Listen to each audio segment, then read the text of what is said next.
this is one of the most anticipated drafts I can recall in quite some time. I mean, because all the quarterbacks sitting at the top, some teams that aren't usually sitting at the top. Mike, would you agree with that? The thing, Mel said that it is the most intriguing draft that he has ever been a part of in his 46 years of doing this. And just listening to your conversation with Daniel Jeremiah, the best thing about the draft is not what actually happens. It's all the things that could.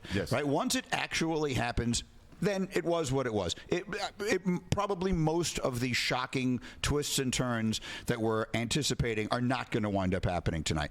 But the simple fact that they might is what makes it all so exciting. If any one of the things that he's forecasting happen, then it will be one of the best nights that we've had. And you've been seeing a lot of these guys up close pretty much with your tenure on College Game Day as well, you know, so Caleb coming out of college with a can't-miss label, you agree with that association, Rece? I don't know that there's any such thing, Rich, as can't miss, because there have been so many guys that have that you would think that wouldn't. But I think he's a really good bet not to miss.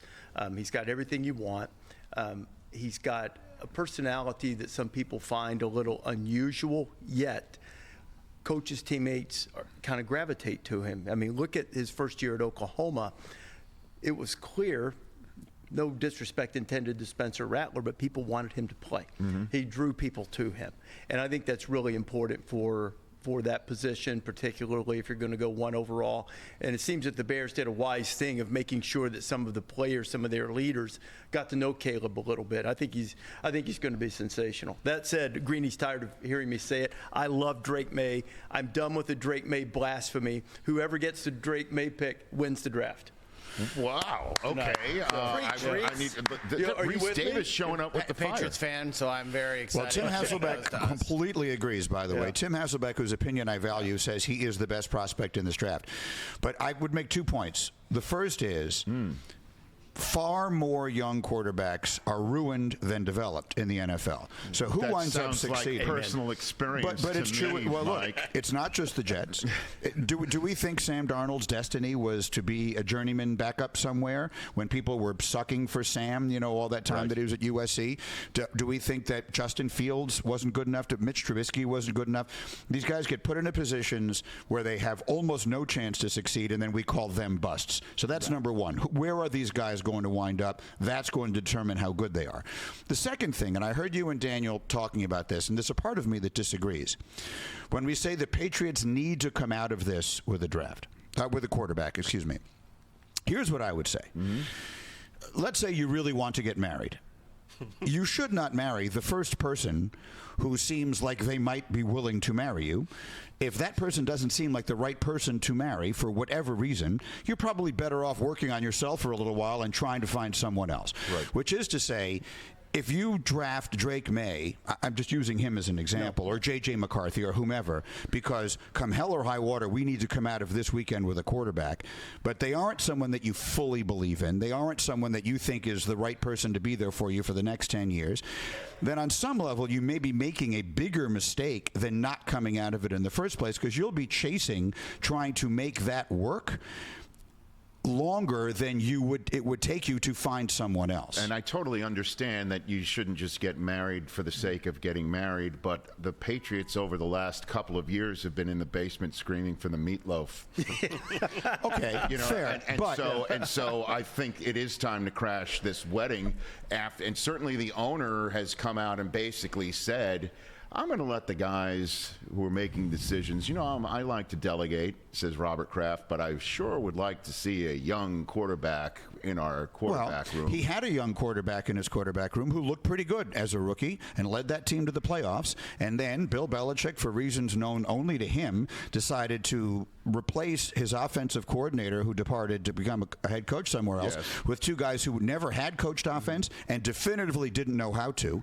And I'm not suggesting that Mac Jones' destiny was to be a great player, but maybe it was, certainly to be better than he was. He was a guy whose floor, what we say about him, maybe not that high a ceiling, but a pretty high floor. And all of a sudden, he looks frustrated and confused, and all the things we thought that a guy who graduated in 2 years with a 4.0 GPA would never look. And he was, because he's looking to his coaches, and they didn't have answers.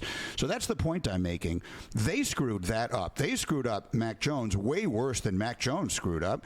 Again, I'm not suggesting he would have been Joe Montana, but so now you bring in someone else. You better be sure you are ready to give that guy answers when he needs them, especially if it's Drake Maye. You know, you also need everyone aligned, because, not to keep this on Alabama quarterbacks, but the Dolphins came very close to ruining Tua, because it appeared they weren't all on the same page. I mean, they're pulling him out in the middle of drives and putting Jacoby Brissett into run. I mean, Jacoby Brissett's a fine player. He's not a runner, you know, and they were doing all kinds of things that undermined confidence, and it was as if they didn't believe.